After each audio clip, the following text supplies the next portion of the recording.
Ladies and gentlemen, welcome back to the Osint Bunker podcast. This is season 5, episode 2, which we are calling the Great Spy Balloon Crisis. We're not just going to be talking about balloons tonight, thankfully. Although, advance warning now, I'm aware that George and Austin have between them prepared a number of balloon-related puns. So I do apologise to you all in advance if you find yourself cringing at different points in the episode. But yeah, what can I say? We've got to keep some people happy, eh? I'm joined again this evening by my co-hosts Austin, George Allison from the UK Defence Journal, and Osinttechnical.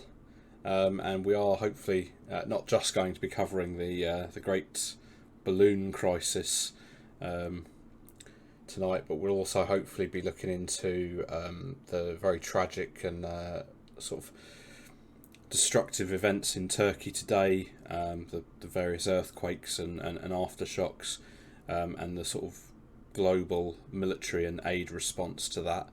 And of course we'll be rounding it up with latest updates from the war in Ukraine, where I'm sure at that point Osinttechnical will come out of hiding and have something to say. Without further ado, I suppose, Austin, as the resident American who can talk about balloons, we'll pass it over to you. By all means, as the representative for the population that sort of inflated this out of proportion, I feel it's only right that I get the conversation drifting here. When we talk about the balloon, I think it's important to look at the timeline first. You know, it first came into the public eye over Billings, Montana on last Wednesday. And after that, we've seen a variety of statements coming from both the U.S. Department of Defense, the various congressional offices, as well as some statements from the PRC as well. So to just jump right into brass tacks, I guess. So some information has come out today regarding the actual size of the balloon. Reuters was reporting earlier that it was about 200 feet tall, and the payload bay of it was about the size of a regional jet. So this is no sort of small device, nor is it anywhere near the size you'd see of like a typical weather balloon. So I think it's been well established that this is a surveillance device, number one. And for two, that, of course, it drifted over U.S. airspace, which is typically a bit of a no-no between the PRC and the United States. So I think one thing that's important to note was from the get-go, sort of the visibility of this specific balloon. It's come out via the AP that the DoD has dealt with previous balloons of this type over U.S. bases in the Pacific, such as Guam. As well as 2 to 3 encounters, it's still unclear, of balloons orbiting over areas like Texas and Florida during the previous administration. So this isn't something that's generally new to the DoD. However, I think something that was very clear was the public-facing look of it.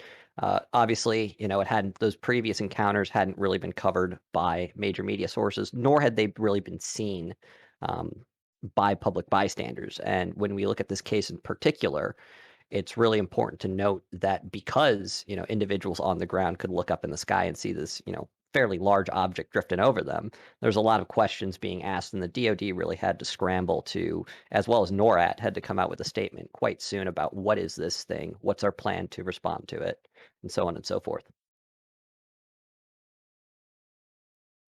I think the use of a balloon by China really did take a lot of people by surprise.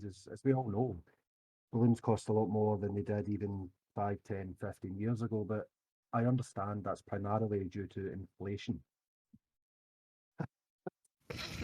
Right, that's the last balloon pun from me. I'm disappointed. Yeah, it's very clear, George, of people to harm.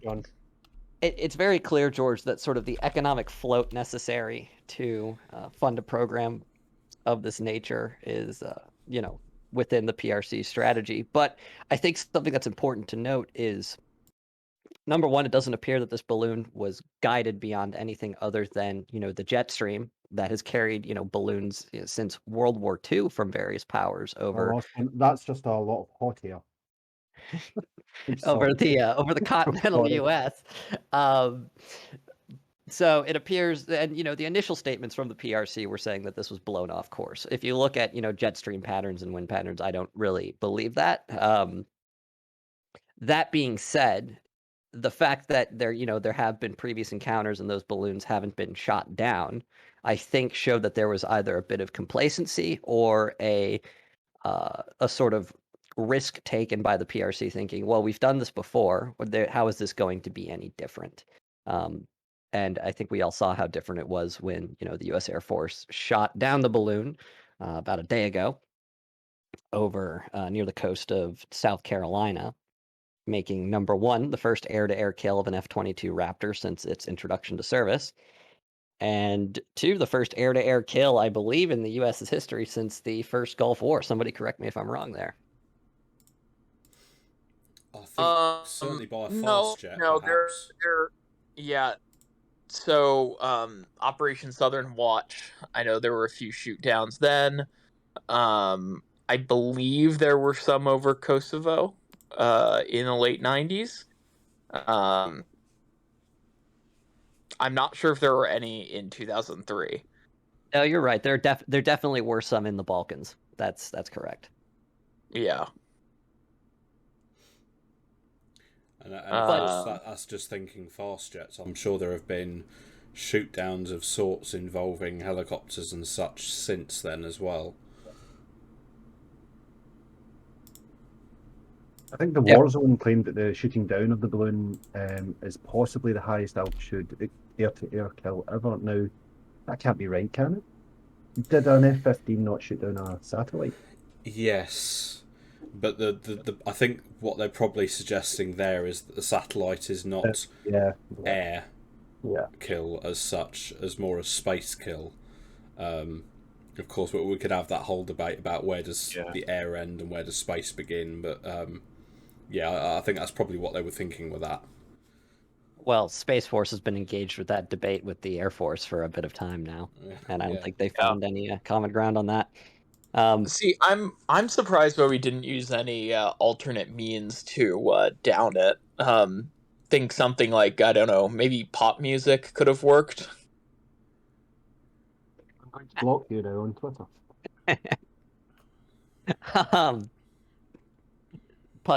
Puns briefly aside, one thing I will say from the Osint perspective here is that despite the exact location of the balloon not being updated by, publicized at least by government agencies, it was generally fairly easy to understand a general location of the balloon based upon the patterns of U.S. Air Force refueling aircraft, which were publicly squawking. So those interested going through, various flight trackers could kind of determine within, anywhere from 100 to 200 miles where the balloon was.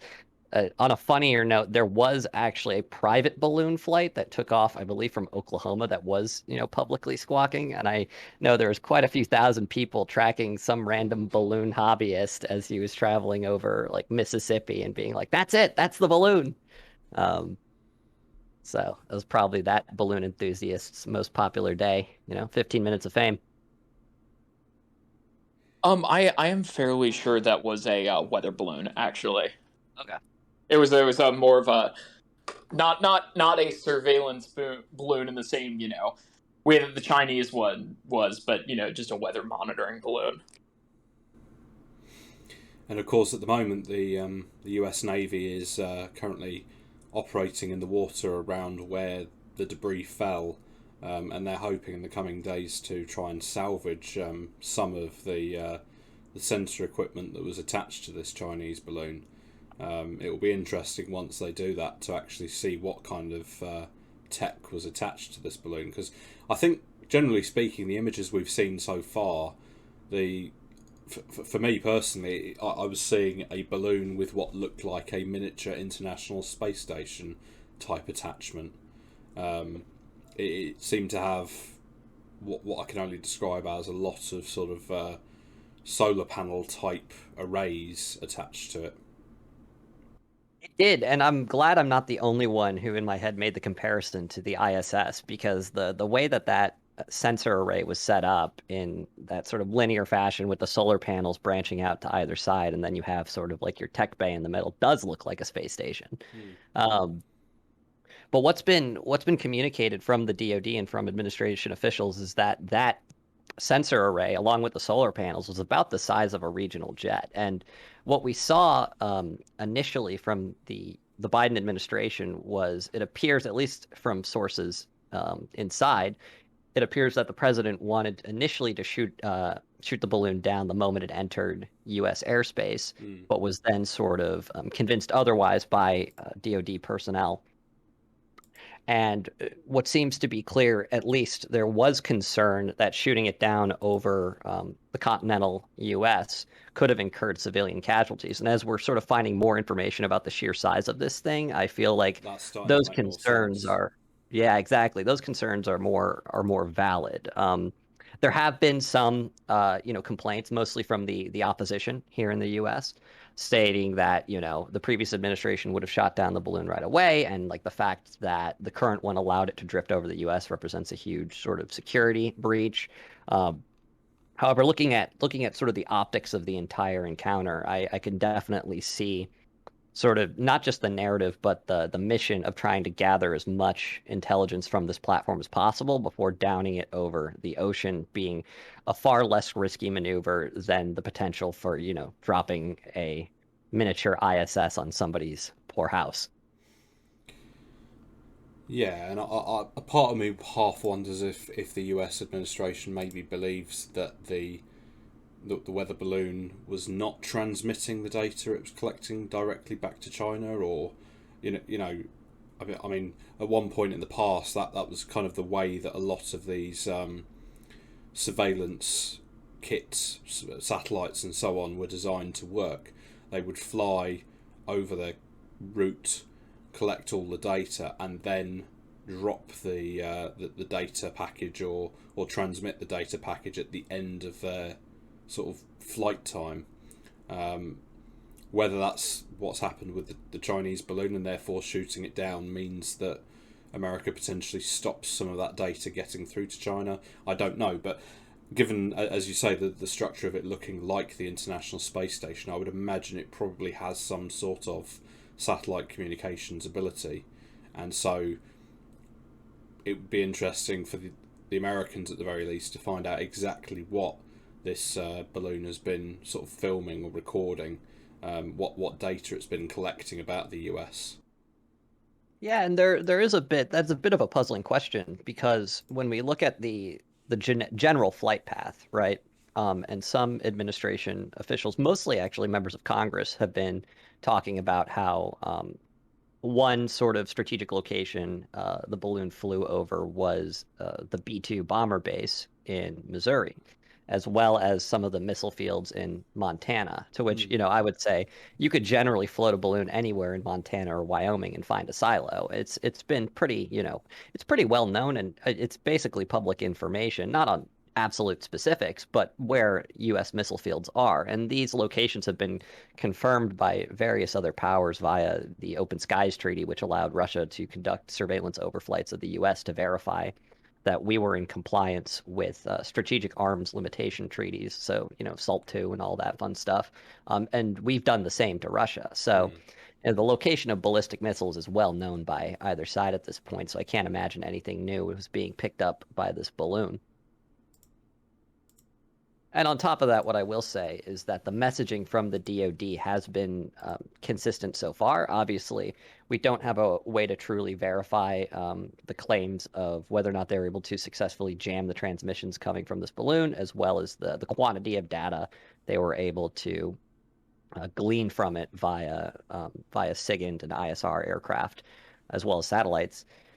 But at the same time, the messaging has been consistent. So until I see something sort of indicating that that narrative is off or it's inconsistent, I think we can kind of take them at their word for it.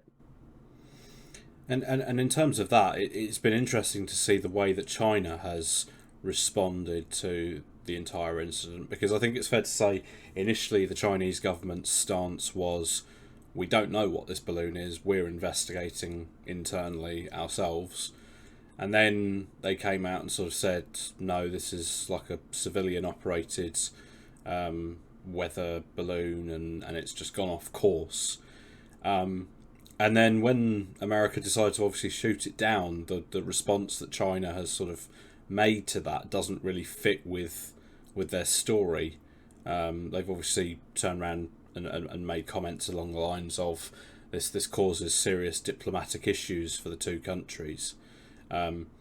Which, generally speaking, if it was just a commercial weather balloon, it's probably not something you would say. I would agree. Note that they never said it was an illegal act to shoot it down, because under international law, it was completely legal for the U.S. to down the balloon. Absolutely, Yeah, and they certainly haven't said it's illegal, but they've certainly. I mean, it was flying without warning, authorization. It was a potential danger to people on the ground and aviators. Yeah, it's very via international law, it was completely within the rights of the United States to shoot it down. But if you, in a bit of contrast to the narrative that we've seen come out of U.S. governmental sources, the Chinese narrative, as you mentioned, John, has been changing on an almost daily basis. Like you said, at first they said it was a civilian balloon off course, and they claimed it wasn't theirs. And then the next day after that, they did assert that it was their own balloon. And then you have this the current statements about sort of anger versus towards the United States for shooting it down, claiming that the U.S. is escalating the situation, even though, as Technical pointed out, it's completely within the rights of the U.S. to down a foreign aircraft in their own airspace that's violating it. But this is also coming on the tails of two pretty major developments in U.S.-Chinese foreign policy of last week, not including the balloon. The first being the country of Fiji deciding to end its mutual security agreement with the PRC. And on top of that, the Philippines agreeing to allow the U.S. access to 4 more naval bases. Both events themselves, I which I had would say myself muted there. I was talking, but yeah, go for it. I'll just go back to the start. I mean, at the end of the day, China has been close with Fiji for a while. It has been viewed as sort of this Chinese. It's a friendly state to China. They have close trade relations. Fiji, I believe, was one of the first countries to actually recognize the People's Republic of China instead of the Republic of China as a country. It is definitely a sort of hostile area to more of those Taiwanese or Taiwanese interests. But yeah, I mean, it's Fiji. There's a certain level of I don't think as much strategic importance, but sort of diplomatic importance that China maintains those ties or close ties there. Whereas with the U.S. and the Philippines, that's obviously more of a strategic placement, especially with the Philippines serving as sort of one of the flanks of the South China Sea. Yeah, I would absolutely agree there. And if we look at, American defense policy towards the South China Sea over the last 10, 15 years, it's been exorbitantly clear that shoring up relations with countries like the Philippines, like Taiwan, like Japan, have been sort of paramount for the not just the construction, but the reinforcement of previously existing infrastructure there. Yeah, and I'll put it this way. So I do not believe Fiji actually has a significant deep water port. So it's mainly just a shallow institution, or not that, but it isn't built to sort of handle that significant traffic. Whereas the U.S. is reopening up Subic Bay, which is both a large deep water port that's received recent expansion and a historic naval base as well. So it's a bit more in that sort of strategic back and forth. I'm not sure. I was muted. Good Lord. No, I would definitely agree, and I would say that the Philippines is far more, as you put, technical. The Philippines is a far more sort of direct case of this back and forth between the U.S. and the PRC, specifically on defense policy there. Whereas I would say Fiji falls more along the lines of some previous conversations that were had last November and October regarding cooperation between China and the Solomon Islands.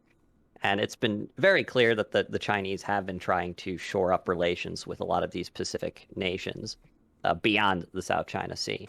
So it is interesting to see a country like Fiji turn away from a previously held agreement and kind of go back to previous cooperation with countries like Australia. Yeah, it's also economic incentive at the end of the day. It is who they view as being more helpful in that realm.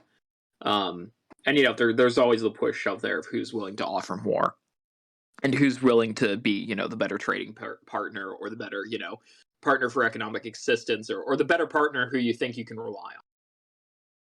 Absolutely. And as we've seen from the Chinese over the last couple of years with some fairly major economic crises, it's it's not as surprising that the Fijians have looked at this and decided that Australia, at least in the near term, is a more reliable partner. Yeah, I think until COVID, China was viewed as this very sort of reliable, straightforward institution.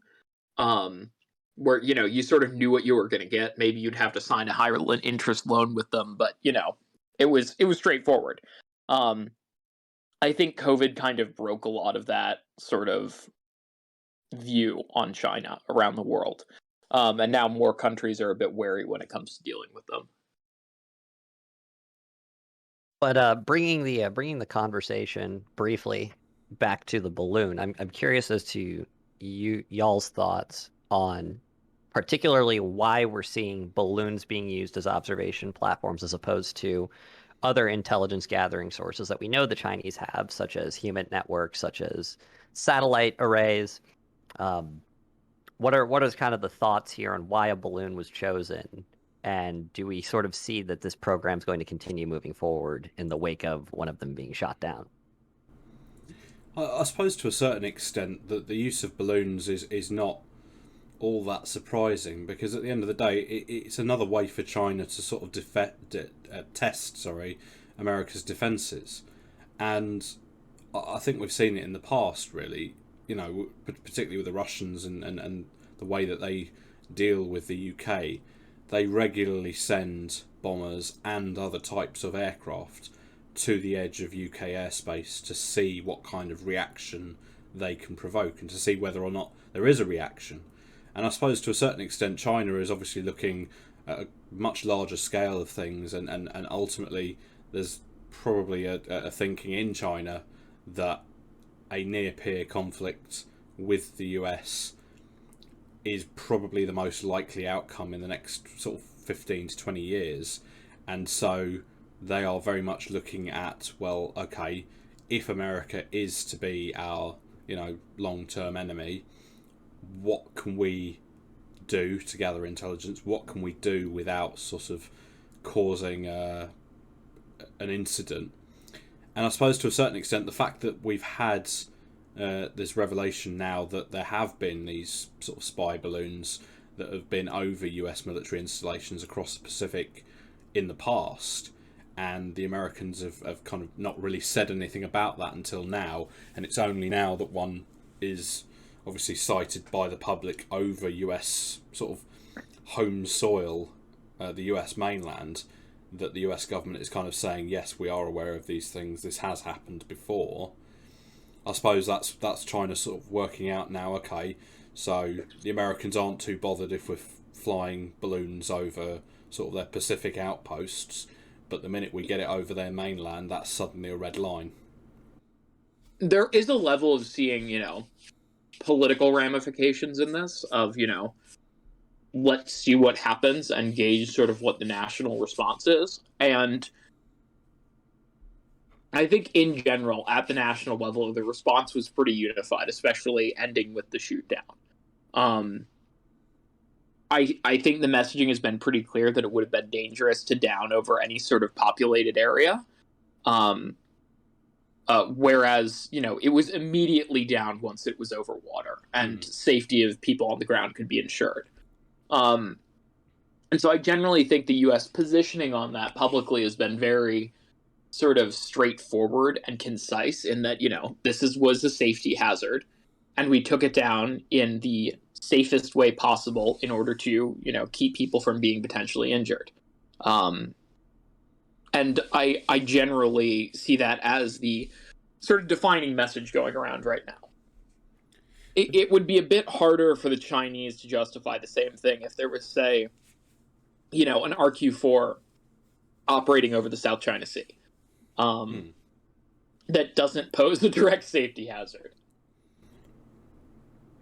But I suppose in terms of the safety hazard side of things, the question I have is, if the Americans have been aware of these balloons for a while, and it's obviously had to fly over the Pacific in order to get to Montana and then continue across to the Atlantic coast, why was it not shot down before it arrived over the US mainland? Is it a case of the US government wasn't too bothered until the public saw it and they realised, actually, no, we have to do something about it now?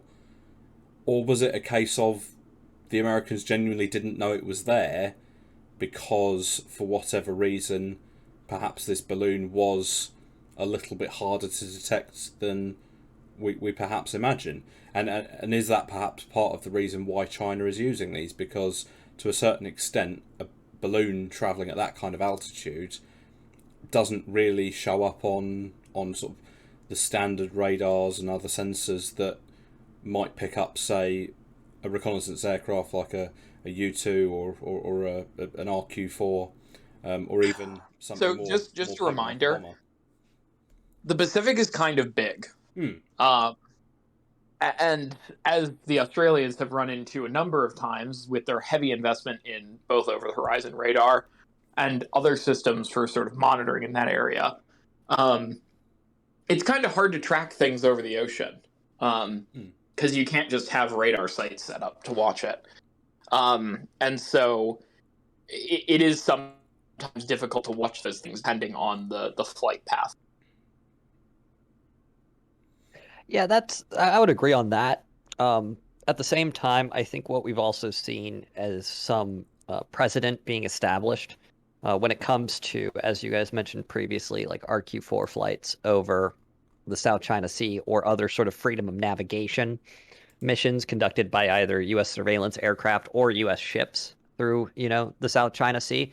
I think there's precedent there, and it's something that we've been doing for the United States. When I say we, have been conducting for a while. It's not anything necessarily new, and it's pretty well established that every time a freedom of navigation mission goes through the South China Sea, the Chinese will send up some observation aircraft, maybe fly a couple of jets at it and say, get out, and we'll say we're conducting freedom navigation. Everybody has their side. Mission goes on.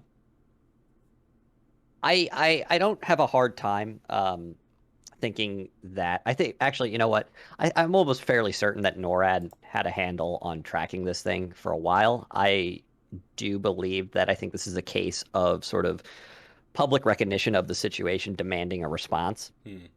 Which is why I think a new precedent has sort of been set in regards to like observation craft over the United States, or in this case, balloons specifically. Because, as we've established previously in this conversation, there have been cases where balloons have gone over the U.S. before and have not sort of resulted in this. I do generally believe that sort of the public being in the know here was kind of what escalated the response from the DoD basically saying, all right, it's doing this, we've seen this before, to, all right, let's get a plan together, let's bring this thing down, and let's glean what we can from it. But as a result of that, I think the president has absolutely been set that, moving forward, observation balloons of this nature over the continental U.S. or over Alaska's observation waters balloon will be shot flights down. aren't freedom of navigation. No. Mostly, they went over contiguous U.S. territory, and within U.S. airspace, and without any navigational capabilities. It was kind of flying at the, I mean, it in general was being taken where the wind took it. For sure. No, and I would agree that there is a difference between freedom of navigation flights over the South China Sea, where that's, there is international law backing that, versus one power flying an observation craft over another's airspace without notice or allowance. Yeah, and I just think that, it's a bit different from the legal perspective. Sorry, I'm just checking my notes. Which were we moving to next? Turkey, I guess. Yeah. Okay. Yeah, I'm less familiar if you want to start us off with that. Sure, I can do that. So many of you listening will be aware of the recent earthquake in Turkey and Syria. It resulted in a significant loss of life and widespread damage in the region. According to latest reports, the death toll from the 7.8 magnitude earthquake has surpassed 2,600 people, with additional casualties expected. A second quake of 7.5 later struck, further exacerbating the situation. In challenging conditions of snowy weather, rescue teams are actively working to search through the rubble for survivors. The devastating impact of the earthquake has left many thousands of people injured, with reports indicating that approximately 9,700 people at least have sustained injuries in Turkey, and another 2,000 in Syria. There are international aid flights en route to the country as we speak. I'm currently tracking 2 Royal Air Force aircraft flying from the UK. Immediately followed, and I'm talking maybe 5-10 minutes behind them, to US Air Force C-17s. So aid is starting to arrive in the country. I'm aware as well that we've got an Israeli flight departing either as we speak or has already departed and is en route to Turkey. They were obviously one of sort of the initial dozen or so countries that offered support to Turkey, and very quickly also offered that support to Syria, which in the case of Syria rather unusually has accepted help from Israel, despite the obvious diplomatic issues between the two countries in recent years. Yeah, I believe both. Right now there's currently let me check. The current aircraft in the air. There are multiple Israeli aircraft inbound into southern Turkey right now. I'm not sure which airports yet. There's also USAF and RAF C-17s. There's a US Transcom Atlas aircraft.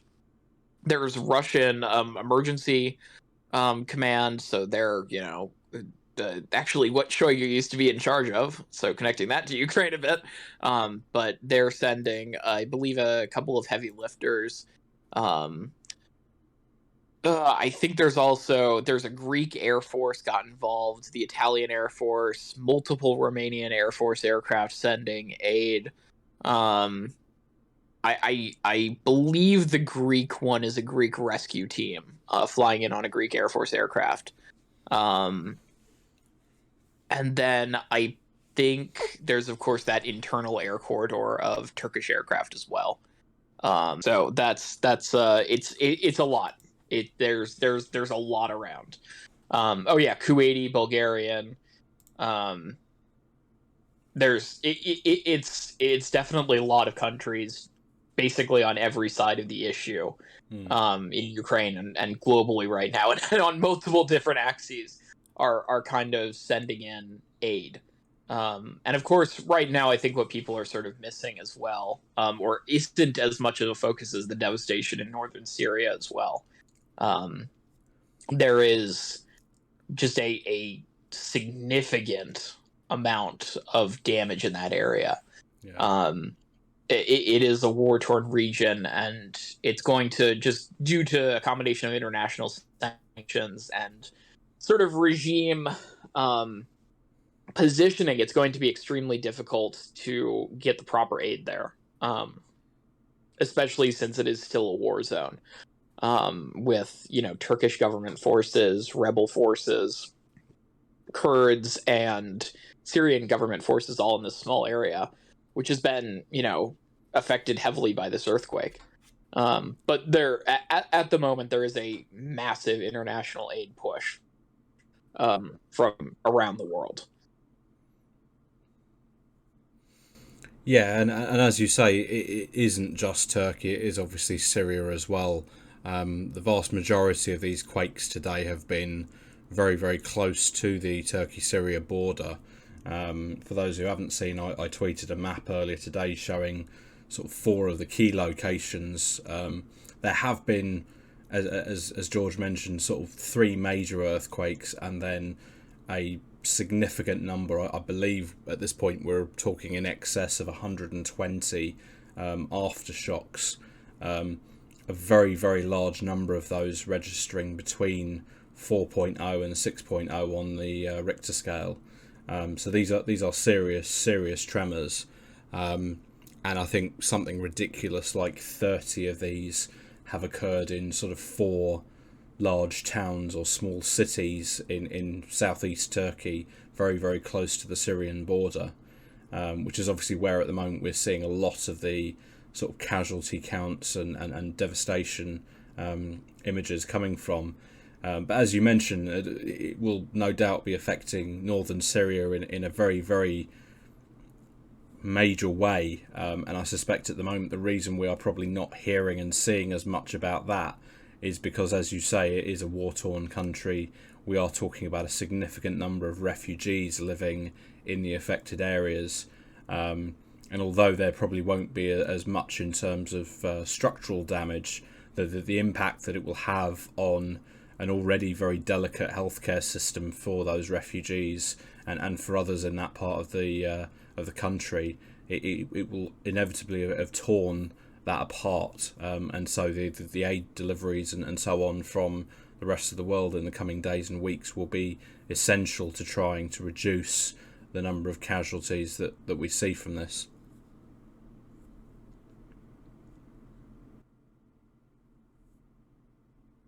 Yeah, I would certainly agree. And if you, one source that's very good on tracking earthquakes is the United States Geological Survey, USGS. And they run a website that's updated in just about real time or as quick as they can put out there, sort of the size of earthquakes, who's been feeling it, the range and everything. And I think it's important to note just how large these 2 quakes were, with, tremors being felt as far as Beirut in Lebanon or Nicosia in Cyprus. On top of that, I think it's important that we noted just how international some of these aid programs have been, and going against some of the previous sort of diplomatic ire we've seen from Turkey towards its neighbors and towards its sort of like traditional rivals. I mean, Technical brought up the rescue team coming in from Greece. We've seen significant aid promised from Israel so far. So it'll be interesting to see how the quick reaction of some of these nations towards, aiding Turkey here will play out in regards to their relations with the country moving forward. And on top of that, I'd like to add, George mentioned some of the initial casualties being reported, looking at the size of some of these cities affected, as well as what Technical brought up about how the areas in northern Syria, still being an active war zone. It's going to take a significant amount of time to sift through the sheer amount of rubble that's been created and come up with solid numbers on how devastating this has actually been. Son of a. Okay, yeah. This is gonna be fixed in editing, right, guys? Right? Oh dear. No, but I do think this is a huge point of international cooperation. It's the Middle East is a very earthquake prone region that isn't as known for being earthquake prone as it probably should be. But I do think that we'll continue to see this cross international cooperation to.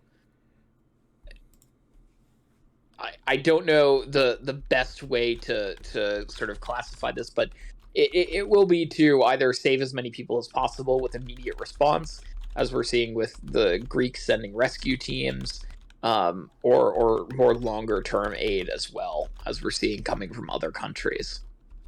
And it's obviously we've mentioned the casualty figures as they currently stand, and I noticed that the World Health Organization has literally, as we're recording this, just issued a statement saying that it believes as many as 20,000 people may have already died across Turkey and Syria from these quakes, which is just absolutely insane figures. Yeah, that'd be in line with historical numbers from previous earthquakes of a similar size in the region. At the same time, I just don't know if we're ever going to be truly able to know the casualties in Syria. I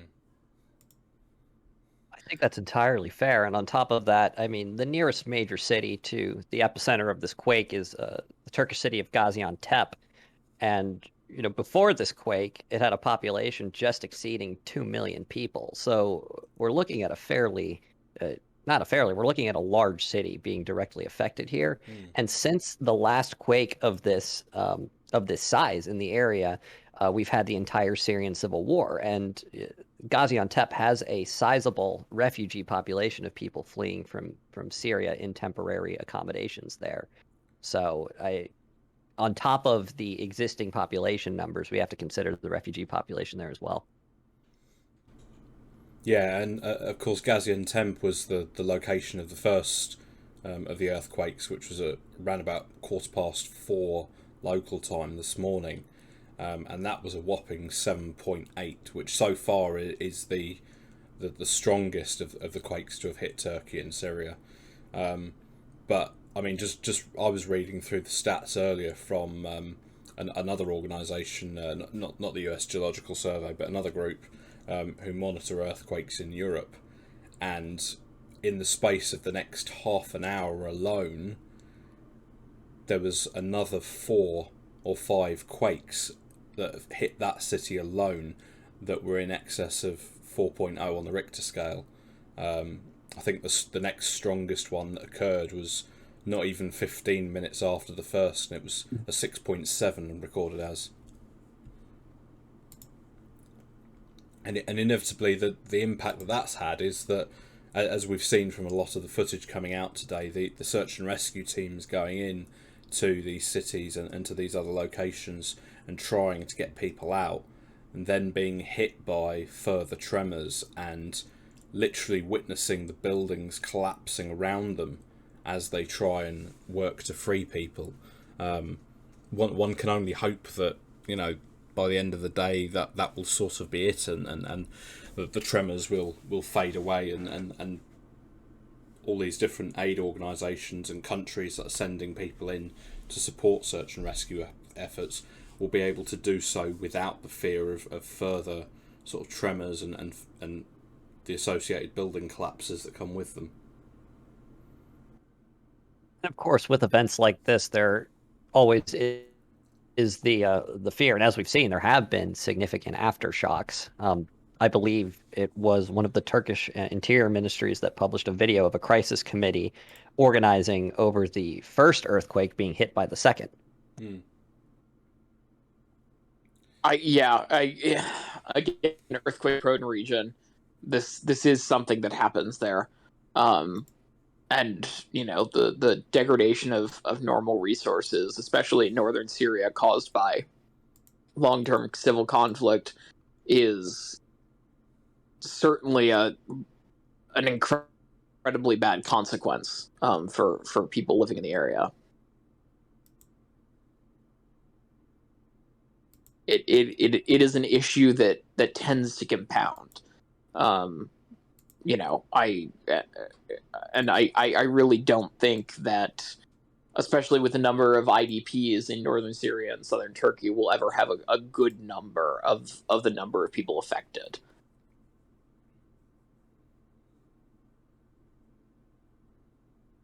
I think that's a very good point. One question I do have is looking forward. We've already established that so far there's been a large-scale international aid response to this. I think we're going to see that effort continue to get larger over this week. Is the sort of elephant in the room for Turkey beyond this incident is the Turkish elections happening in June. And over the past 6 months or so, we've seen quite a bit of diplomatic spats between Turkey and the West, specifically in regards to the admission of Finland and Sweden into NATO, as well as the potential canceling of a deal for F-16 aircraft with the United States in lieu of a similar deal of F-35s potentially going through with Greece. I'm wondering if this presents an opportunity through large-scale aid efforts that should happen regardless for a softening of some of these diplomatic arguments regarding Turkey as we see Erdogan running for re-election this summer. Yeah, I mean, I think the elections will go on, but I do think that post-earthquake recovery will be an issue at hand, depending on how much it gets sort of echoed by Turkish media as well. And I think we can probably move on now to a quick summary of updates Ukraine-Russia, which technical I'll let you take lead on. Oh Lord, don't keep forcing me into this. So surprisingly, not much has happened since the last episode. Russia has continued their standard pattern of throwing people at the wall and seeing what works.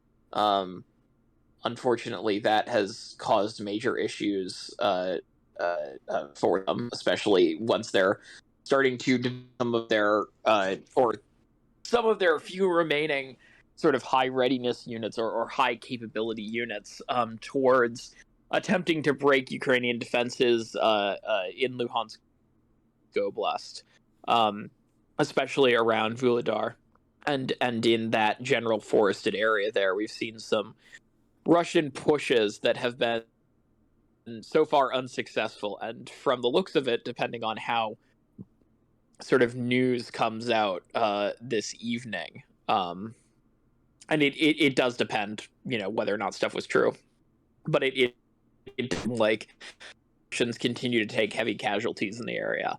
I at this point the front is fairly static, just standard sort of Russian wave, not just wave attacks, but also sort of armored pushes as we're seeing in the south, with some of the more competent units, including remaining VDV assets and some heavier mechanized units that are still relatively put together, that have kind of been able to remain in that area. At the end of the day, the Russians are losing a massive number of units, including individual manpower and actual equipment as well, just sort of throwing them at the Ukrainian lines. I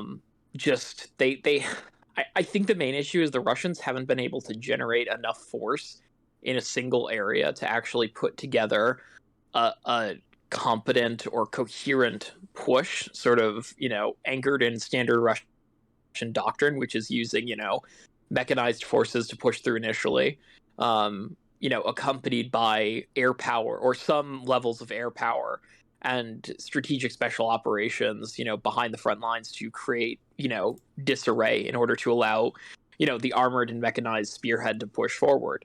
I don't think the Russians have been able to sort of generate that force structure in eastern Ukraine for a while now. So they've had to turn to these more piecemeal attacks, or as we saw, it is successful in some places, though resulting in heavy casualties. Seeing that in Soledar and north of Bakhmut, that it wasn't exactly healthy for the Russian forces there. I think continuing into the near future, we will see Russian forces continue these piecemeal attacks. I don't know if they'll have the capabilities to generate those large forces. I wouldn't say they don't, or they won't ever again.